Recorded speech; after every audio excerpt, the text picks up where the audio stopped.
Opa.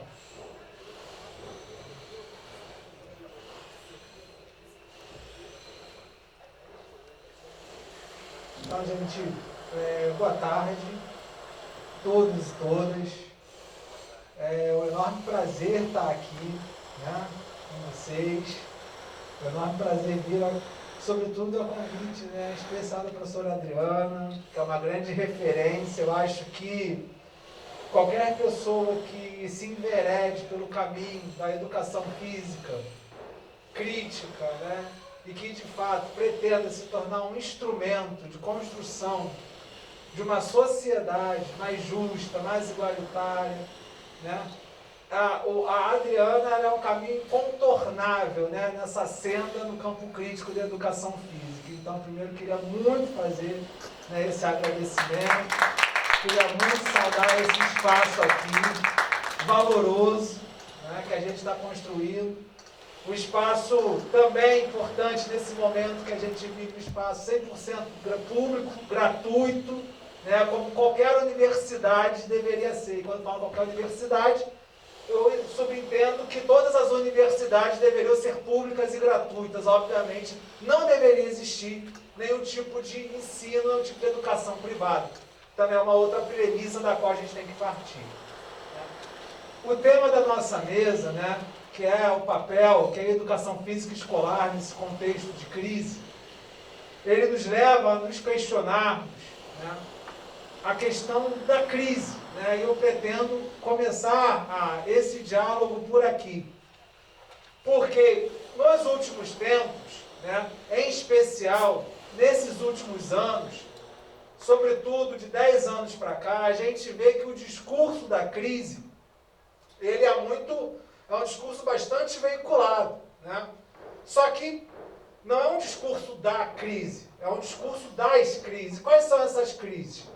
Essa definição das crises, ela vai depender sempre do referencial ideológico e principalmente do referencial de classe do qual se parte.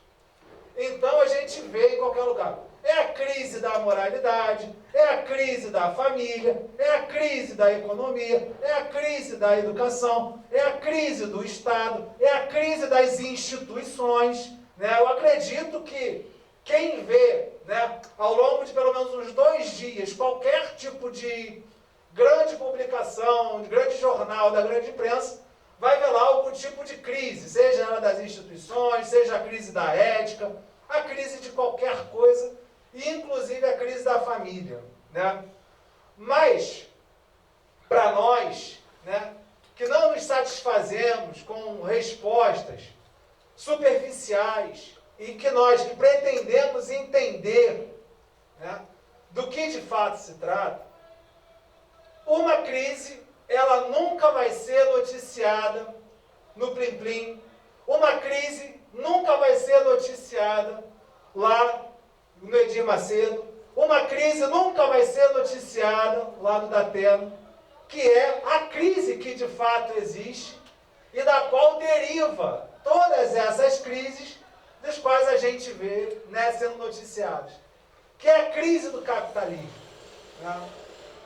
Estado de emergência climática, desemprego que cresce em escalas galopantes, o crescimento extensivo de formas absolutamente precárias, precarizadas e indignas de trabalho. Leia-se, sobretudo, uberização. A gente tem, né, um mundo que produz o equivalente a alimentar com todos os recursos nutritivos necessários para ter uma boa dieta 3 vezes a população mundial, que hoje é da casa, já está chegando aos 8 bilhões. Mas temos, pelo menos, 3 milhões de pessoas morrendo de fome. Ora, e o melhor, nenhuma dessas pessoas com carência de recursos nutritivos, ou ínfima parcela delas, se encontra, né, nos países que hoje são divergentes do modo capitalista de produção. Leia-se, sobretudo, China, sobretudo, Vietnã, e também ressaltando o papel de Cuba. Então, a gente tem que ver qual é a formação socioeconômica, quais são as condições sociais e históricas que produzem uma imensa quantidade de miseráveis, enquanto a gente, pelo outro lado, consegue, né, no momento em que estamos vivendo, observar uma Copa do Mundo que foi construída com estádios cobertos de ouro. Por quê? De onde vem isso? O nome disso é capitalismo, né? E o que é, em síntese, o capitalismo e por que ele gera essas crises? E o que é uma crise do capitalismo? Bem, vem do capital. E o que é o capital? O capital é uma forma específica, né, daquilo que é considerado valor, mas que esse valor ele tem que perpetuamente se autovalorizar, independente dos custos humanos. Isso faz com que qualquer tipo de produção de elemento que seja necessário ou mesmo desnecessário para a vida humana, tudo que se produz, tudo que se faz em uma sociedade capitalista tem que estar, em primeiro lugar, orientada para o lucro. Ou seja, qualquer necessidade humana dentro de uma sociedade capitalista, ela está, no mínimo, em segundo plano, para ser bem generoso, a necessidade imperativa do lucro da burguesia. E quando, porventura, por qualquer razão que seja, ocorre algum grau mínimo de obstrução nesse processo de acumulação da lucratividade, que é o cerne, que é a roda, o motor, a partir do qual todo o sistema capitalismo ele é erigido, quando isso acontece, a gente entra naquilo que se considera crise. E, a partir do momento em que o capital ele não consegue mais se valorizar, isto é, não consegue mais manter as suas atividades gerando permanentemente as taxas ampliadas de lucro, isso quer dizer que o lucro que o capitalista obteve ontem já não serve mais para hoje.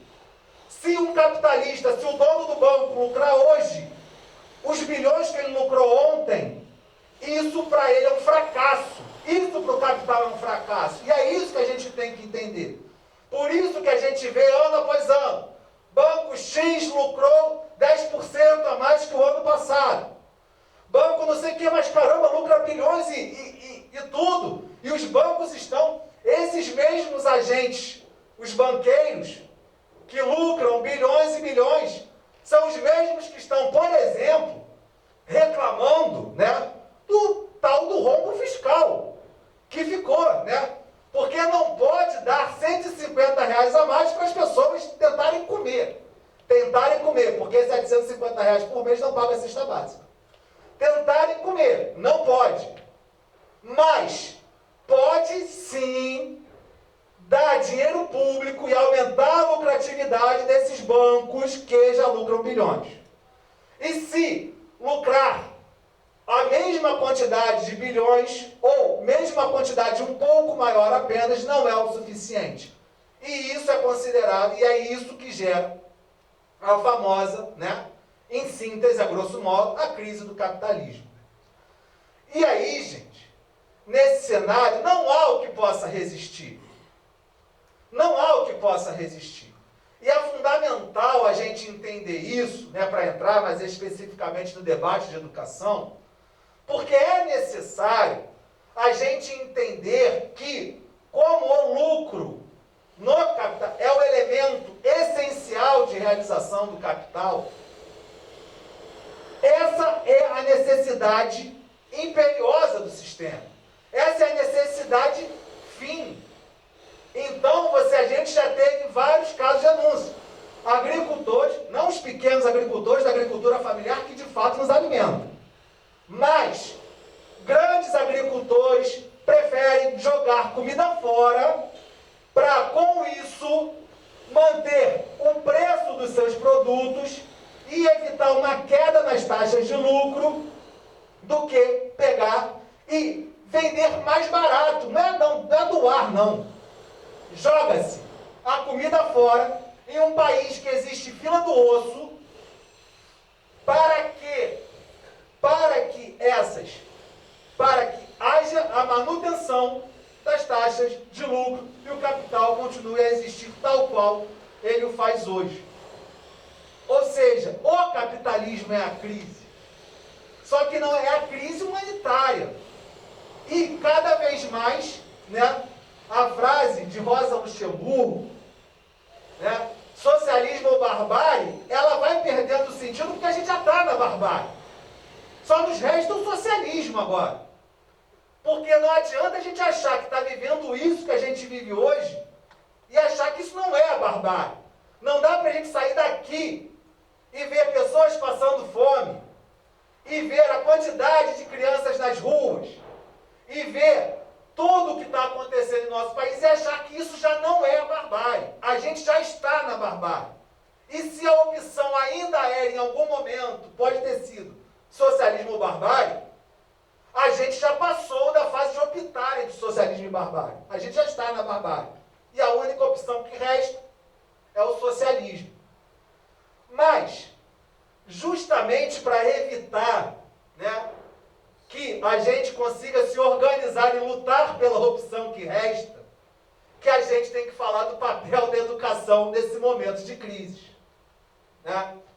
E quando a gente entende, né, em uma leitura dialética, fazendo jus ao que Marx, Engels, Lenin nos legaram lá de trás, né, e uma leitura não determinista da realidade, mas uma leitura apropriada, dialética, entendendo cientificamente, entendendo racionalmente aquilo que a gente vive, as nossas condições de vida, porque somente assim, no campo da praxis, a gente vai ter condições de formular práticas, mas consequentes, e que de fato tenham maior possibilidade de lograr êxito na tentativa de transformar essa sociedade. A gente tem que fazer uma leitura correta dessa realidade. E aí, quando a gente vai para o debate no campo da educação, a gente tem que entender qual é o papel dessa educação. Né? E o que significa essa educação? Bem, se, assim como todas as demais instituições, ainda que resguardar um grau, ou vários graus, de autonomia relativa com relação à ordem econômica, que está aí um dos problemas, é o mau entendimento do que é economia, entendendo a economia como a conjunção entre desenvolvimento de forças produtivas e relações de produção, ou seja, religião está no conjunto da economia, poder judiciário está no conjunto da economia, saúde está no conjunto da economia, educação está no conjunto da economia, entrelaçados, reproduzindo-se, gerando novas contradições. Qual é o papel central que a educação vai ocupar nesse espaço?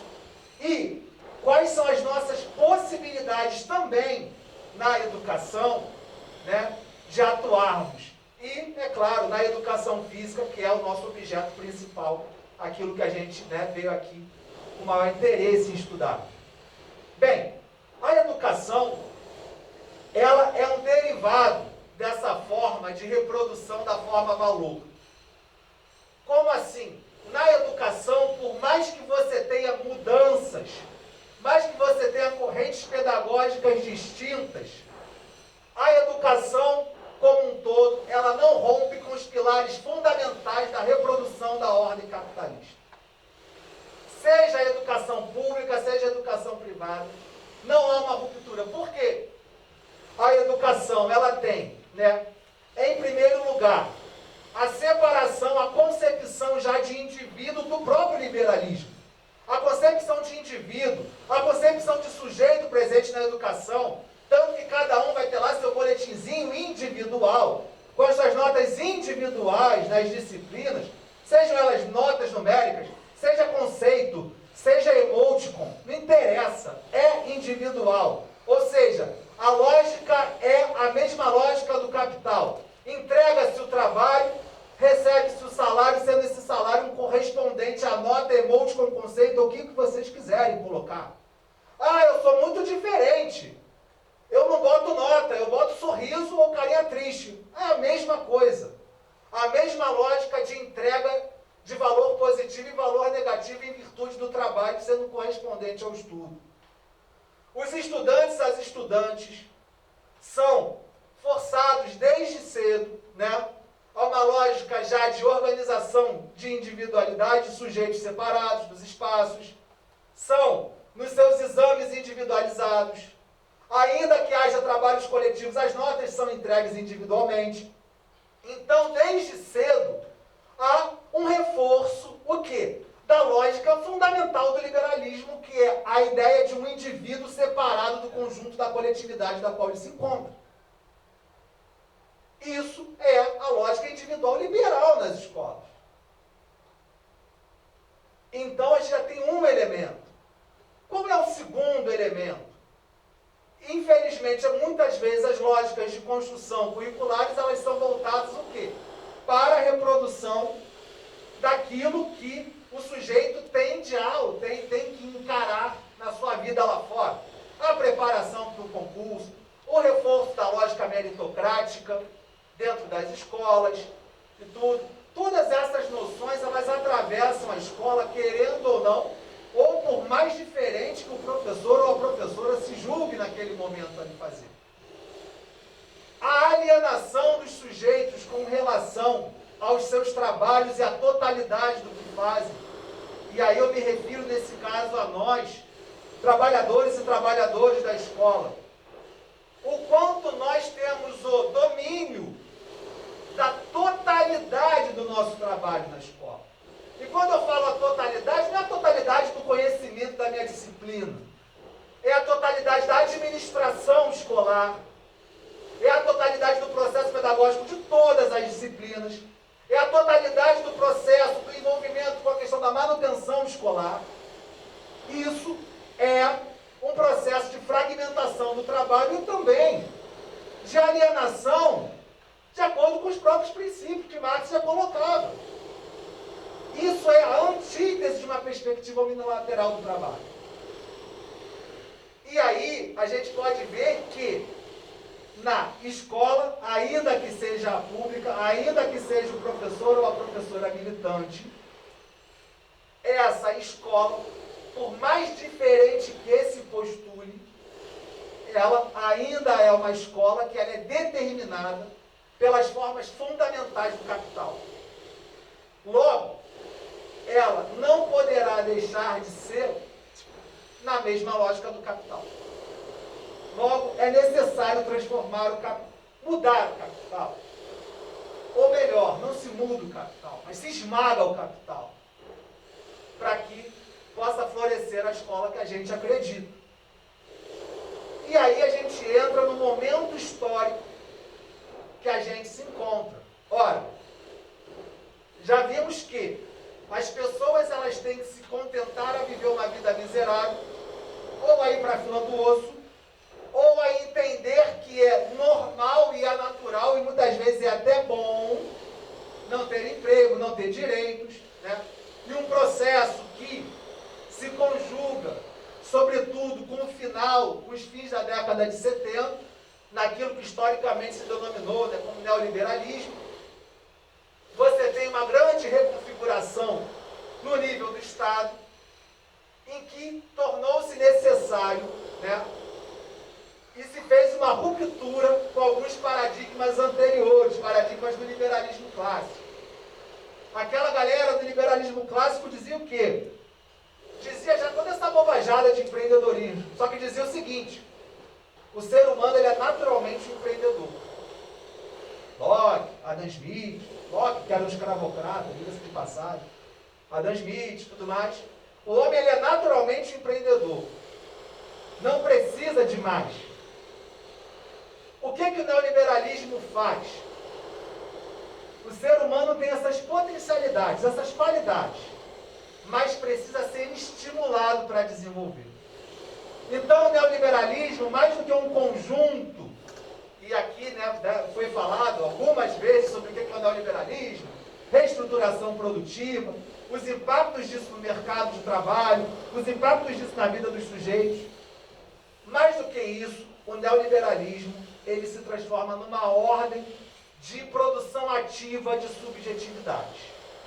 É necessário haver uma profunda intervenção para que os sujeitos não apenas se acomodem a essa ordem social de miséria em todos os níveis, mas que os sujeitos as desejem profundamente. E quais são os caminhos para isso? E por que a escola é tão central? Bem, tirando a família, e por isso que o capital gosta tanto da família, a escola é a instituição que mais chega no conjunto da classe trabalhadora. Então, é fundamental que a escola possa atuar exaustivamente no processo ativo de produção de subjetividades, de mentalidades, ganhar os corações e mentes da classe trabalhadora. E por isso é necessário reconfigurar de cabo a rabo qual é a atuação dessa escola. E o grande nome disso, a grande forma epistemológica, ontológica disso, é a pedagogia das competências. A pedagogia das competências foi uma repaginação ou uma superação de formas anteriores, como o construtivismo, a galera da escola nova, mas adaptando esses ideais, esses preceitos de formação de subjetividade às necessidades do neoliberalismo. Era necessária, a pedagogia das competências o faz.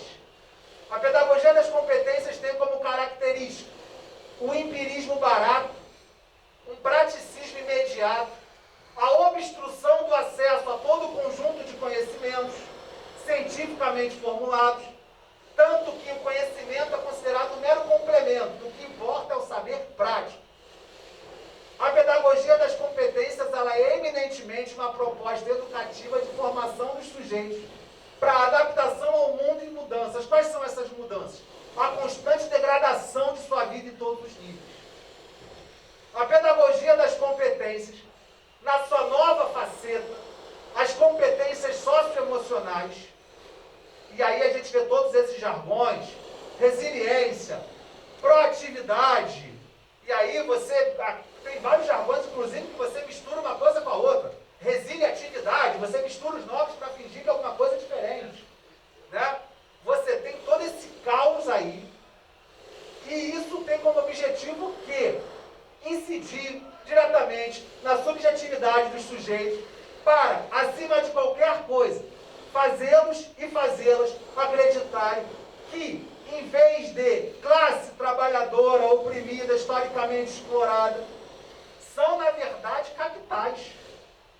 Cada sujeito, na verdade, é o quê? É o empresário, é a empresária de si mesmo.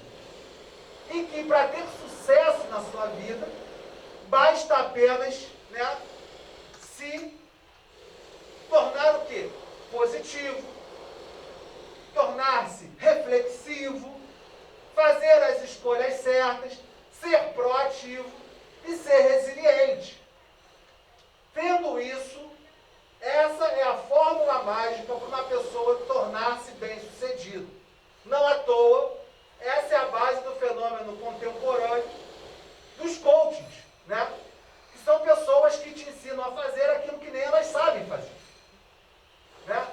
Fique rico, só mudando o seu pensamento. Reprograme o seu DNA para que você possa se curar ou possa atrair a riqueza. Você atrai a sua riqueza com o seu pensamento. Você está doente? É só você fazer 5 sessões de terapia de reprogramação mental do seu DNA que você não fica mais doente. Tudo isso ocorre com base em um profundo relativismo do qual a escola acaba, infelizmente, sendo vitimada pela ordem capitalista, porque torna-se fundamental fazer com que os sujeitos desenvolvam não apenas o desconhecimento quase que absoluto daquilo que foi produzido cientificamente pela humanidade, mas a desinteressar-se também pelo próprio ato da pesquisa científica acerca da realidade. E isso, e já encaminhando para o final, que sei que está chegando o momento, e isso a gente tem que buscar lá atrás um pouco dessas causas, né? Só pedir só mais 5 minutos, então maravilha, dá para fazer tudo. Então, qual é a base dessa pouca vergonha científica e social e cultural em todos os níveis? A base disso, né, foram os movimentos que começam lá nas décadas de 20 e 30 do século passado, quando entenderam que, ora, se a gente entra em guerra e as sociedades de base, em tese, iluministas, pautadas pelo conhecimento científico, pela razão científica, se essas sociedades falharam, e isso gerou não só uma, mas 2 grandes guerras mundiais, até porque guerra mundial só acontece na Europa, quando é em outro país não é guerra mundial. Guerra mundial só acontece na Europa, né? Também tem um mero detalhe. O mundo inteiro sendo bombardeado. Alguém deu um tiro na França e virou guerra mundial. Mas também faz parte, né, infelizmente, da cultura imperialista. Mas tivemos 2 grandes guerras mundiais. Sinal que o problema era socialismo ou capitalismo para essas pessoas? Não. O problema está na atitude das pessoas. E está na frieza que esse conhecimento de base científica gera no ser humano. As pessoas entram em guerra, não é porque uma burguesia quer dominar outra, quer subjugar outra, não. As pessoas entram em guerra porque o ser humano esqueceu o amor. E por que ele esqueceu o amor? Porque ele se pauta apenas na razão. Então é necessário combater a razão para recuperar o